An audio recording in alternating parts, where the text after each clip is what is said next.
السلام علیکم ګرانو دوستانو. نن به زه تاسو ته د کرکټ په هکله باندې یو څو تازه او ډېر مهم خبرونه درکړم. چې خاص کر زه به تاسو ته ووایم چې په شپږیزه کې به نور کوم خارجي لوبغاړي لوبه ترسره کوي، او بل به زه تاسو ته د فضل حق فاروقي په هکله باندې یو خبر درکړم چې نن په افغانستان کابل کې او په زړه پورې بولینګ نندارې ته وړاندې کړې ده. او دې نه علاوه به زه تاسو ته د سورف ګنګولي په هکله باندې یو خبر درکړم چې هغه د ایشیا کپ په هکله باندې څه ویلي دي. مهم معلومات در سره شریکوم. ویډیو تر اخره پورې وګورئ، په هر څه به تاسو پوه سئ. نو راځم اول زه تاسو ته د شپږیزه لیګ په هکله باندې یو خبر درکوم چې تر اوسه پورې په شپږیزه کې څلور انټرنیشنل لوبغاړي اخیستل سوي دي او دغه به که خیر په شپږیزه کې لوبیږي. په دغه کې افتخار احمد د پاکستان لوبغاړی ده، آصف افریدي دا هم د پاکستان لوبغاړی ده، بلال خان دا د عمان فاست بالر ده، دا هم ډېر ښه لوبغاړی ده، او دې نه علاوه میر حمزه دا هم د پاکستان فاست بالر ده.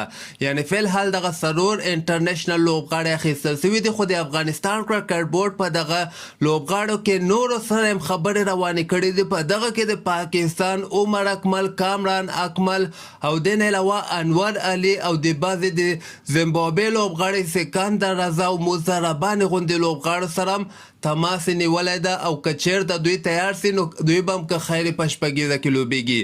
دغه فی الحال څلور لوبغاړو منلې ده چې موږ افغانستان ته راځو. اصل کې دغه بعضې لوبغاړي زړه هم نه ښه کوي، نو که چېرته دوی وغواړي دوی کولی سي په شپږیزه کې ولوبیږي.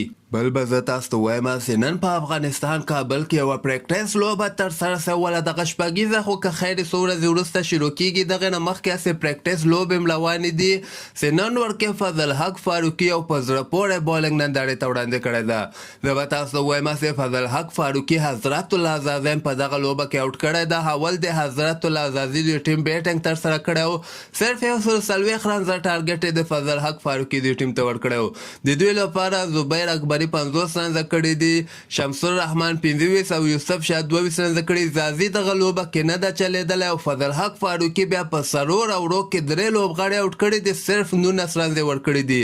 نو ډېر زبردسته بول فضل حق فاروقي په دغه لوبه کې کړی ده، او دغه لوبه هم د فضل حق فاروقي ټیم چې کوم د ډېر په اسانۍ سره 19 اوور کې دغه ټارګټ پوره کړی. فرحان ذاخر 53 رنزه ورته کړي دي، سلمان صافي ورته 22 رنزه کړي دي، او افسر زازي صاحب هم یو 20 رنزه په دغه لوبه کې کړي دي.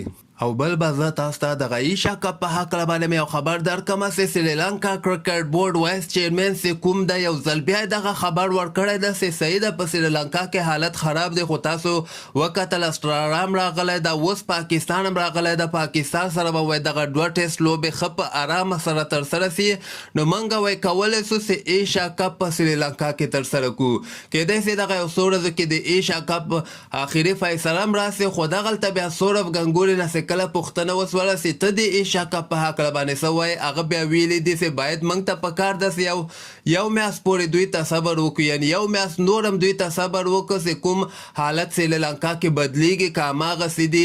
وایي د ما شخصي نظر ده، زه وایم چې لږ صبر ورته باید نور موږ وکړو، هغې نه وروسته بیا د ایشیا کپ په هکله باندې فیصله واخلو. اصل کې هندوستان چې کوم ده دوی هم غواړي دغه ایشیا کپ په سریلانکا کې ترسره سي، ځکه دوی نه به یعنې دغې اصل کې سریلانکا سره جوړم دي که نه، نو ځکه دوی وایي چې دغه ګټه یې سریلانکا ته ورسېږي. خو که خیر ایشیا کپ ایشین کرکټ کونسل به دغه راتلونکي 2 یا 3 ورځو کې د ایشیا کپ آخري فیصله وکړي چې دغه به په سریلانکا کې ترسره کیږي او که دا به په بنګلادیش کې ترسره کیږي. دې نه علاوه به زه تاسو ته دغه انګلینډ او د هندوستان حکومت درېیمه 50 اوریزه لوبه ترسره کیدونکې ده.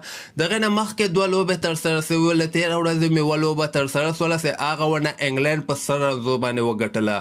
په هغه لوبه کې انګلینډ 248 رنزه ټارګټ هندوستان ته ورکړی و، هندوستان بیا صرف 140 کې ورته ټول ټیم آوټ کړی ده، او 100 رنزو باندې انګلینډ دغه لوبه وګټله. نو اخرنۍ درېیمه لوبه وه، که خیر د یکشنبې په ورځې باندې ترسره کیږي. هر یو ټیم چې هغه لوبه وګټي نو دغه د 50 اوریزو لوبو سیریز به هم هماغه ټیم وګټي. همدغسې تازه خبرو لپاره تاسو دغه چینل هم در سره سبسکرایب کولی شئ.